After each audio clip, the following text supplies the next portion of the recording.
But in fact, when we met earlier this week and thought about what could we talk about, you came up with the idea of time and how our perception of time alters in certain emotional states. And if we are listening to music, if we are in a concert setting, different lengths of concerts.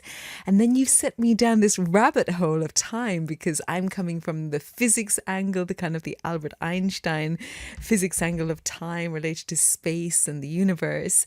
And then I found this French philosopher who I hadn't heard about before, but perhaps you will know, Henri Bergson. So there's this kind of counter argument, and they met actually, Bergson and Einstein, it turns out, and they had this big conversation. And it turns out that Bergson had this metronome experiment. Do you know about it? I don't know the experiment. No, I don't know. I know about Bergson, but not about this one. So the experiment is that people were sitting in a room listening to a metronome, and their perception of time changed. A metronome is an instrument that keeps almost perfect time if you're playing an instrument. And people observed that time went slower or even stopped altogether when they were listening to the metronome. Why do you think that is? I mean, there are probably many reasons for it. First reason that comes into my mind is also maybe the reason how I get more and more involved with this kind of thoughts. It's repetition, because the metronome is super repetitive. It's a minimal music instrument. I think the first metronomes were like the first drum machines before we had drum machines. And it produces the exactly same sound in exactly same speed. You can change the speed, and if you get into repetition, you get bored in the first moment. That's also what all the minimal and the repetitive music composers were afraid of, and people told them, okay, you repeat this 4 times, it's getting boring. And they said, okay, if you get bored after 4 times, maybe you should listen it 8 times. And if you get bored after 8 times, you should listen to it 16 times. And at some point, it becomes something else. But in the very first moment, so there's a whole process going on. And I think at the very first moment, it's boring. So it's the same. And then if you allow yourself to listen to it for, let's say, 1 minute or 2 minutes or 3 minutes, then a lot of things can happen. When does boredom switch into a meditative state? Probably that depends on the sound that you are consuming. Definitely also on your own state of mind, and also on the place where you are, how it feels, if you are in a comfortable sofa or if you are sitting on a cold seat in a church. Well, repetition is something that any percussionist will be excellent at. Percussionists are known for their perfect timekeeping often. You're a vibraphonist. Perhaps for somebody who doesn't know what a vibraphone is, you could describe it. So my main instrument, the vibraphone, is an instrument. It's a percussion instrument. You play it with mallets. Mallets are these drumsticks which have a ball on one side. Normally there is some felt around, or some cord, very soft cord, wool many times. And it's many people know the xylophone. So it's a cousin of the xylophone. The xylophone has wooden bars, and this one has aluminium bars.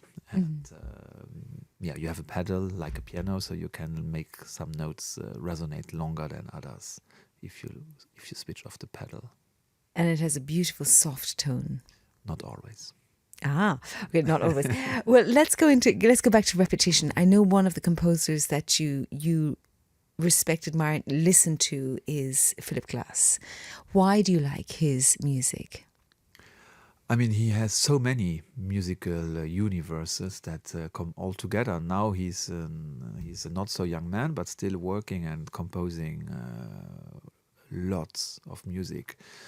I think now is the most important and the most interesting period, and we hope it's going to last for a long time, because now everything comes together. But why I got interested in him is because he was a bit like me, somebody sitting between many, many chairs and being interested in many different things. Maybe also like me, that's very personal, not feeling comfortable sitting between the chairs, but that's the only place where you can sit. And that's something that Well, that's a choice. It's not the only place you can it's a choose. choice, but yeah, the choice of not choosing. That's the choice, and but it's also. I mean, I'm not the only person who's like that, and I know he's feeling the same. If you can't choose, you are, yeah, you are nowhere really comfortable, but there is no comfortable place. So you make it as comfortable as possible. And I hope, that's what I said earlier, that he's going to go on long, because I think he feels very comfortable now in this situation where he did never choose, and now he has such a broad and amazing overview on music, that it's I say music, but it's much more. And you said we talk about time. It's much more than music. I mean, it's. I noticed again yesterday. I had a rehearsal with students on a beautiful piece by Moondog called Bird's Lament, and it was the first time we played it with the students. Some really high level students at the Conservatoire in Luxembourg, and they got immediately, like every musician, into very detailed questions. And we didn't have the global thing yet at all. We are still. I mean, we're preparing a show for in 3 weeks. We are preparing it, and we are not there at all for that piece. It's a piece of 3 minutes.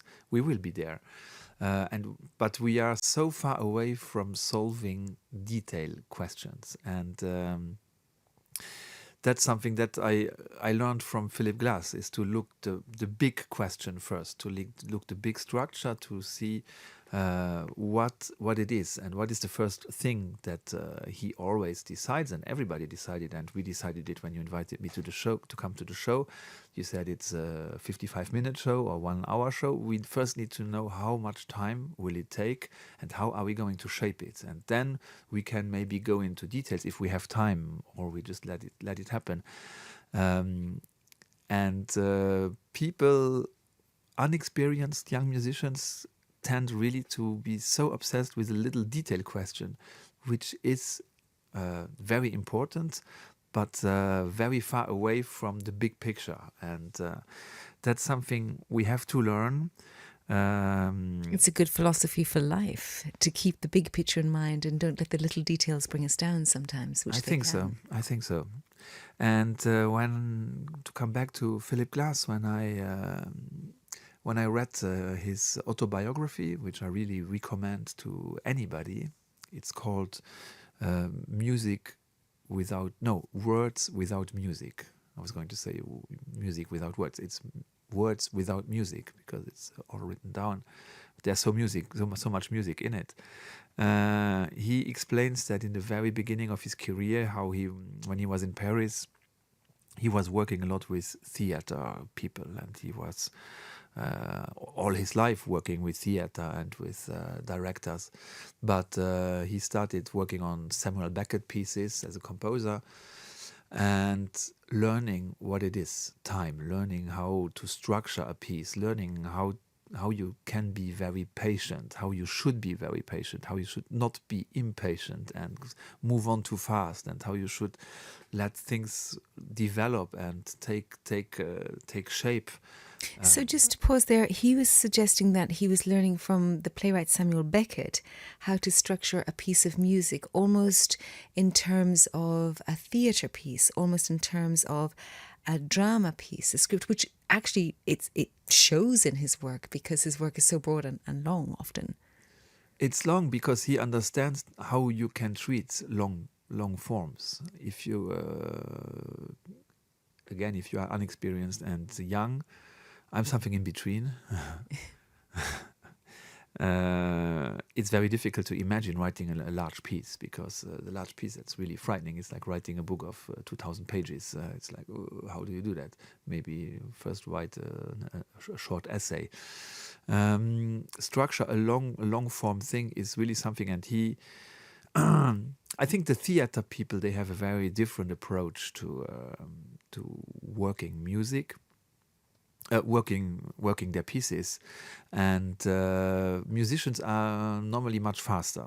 We get a score, and like yesterday with my students, they get a score and we play. Voila, we play it. And if they can read music, we come more or less from the beginning to the end, and we played it. A theater piece, that's impossible. They have to build it, everything. They have to build every scene, how to do it, and ask a lot of questions. In theater, people take much more time to build a show than in music.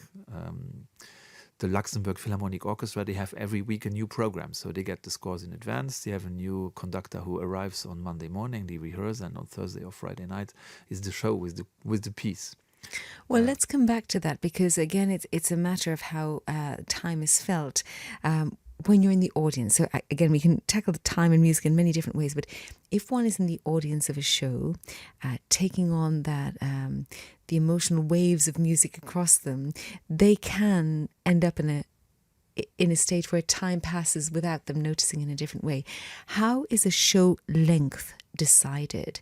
I say that because this weekend in Luxembourg we have the final for the Luxembourg Song Contest here to decide what will go on to the Eurovision Song Contest, and we were saying that all the pop songs are about 2.5 minutes long roughly. Why is that? And then we have the upcoming Reset Festival where people will pay for about 8 minutes or so. And then we have concerts in the Philharmonie, concertos, whatever, sonatas. They will be longer pieces. So how is the length of a piece of music decided? I mean, in industry, it's the industry who decides. Radio stations, maybe radio stations like RTL, maybe no more, because now it's a more global level. But probably back in the days, it was also RTL deciding how long a piece can be and should not extend. And if a piece is longer than 3 minutes, 3.5 minutes, it's too long. If I always think about when I ask somebody, give me 5 minutes. That feels like, okay, that's nothing.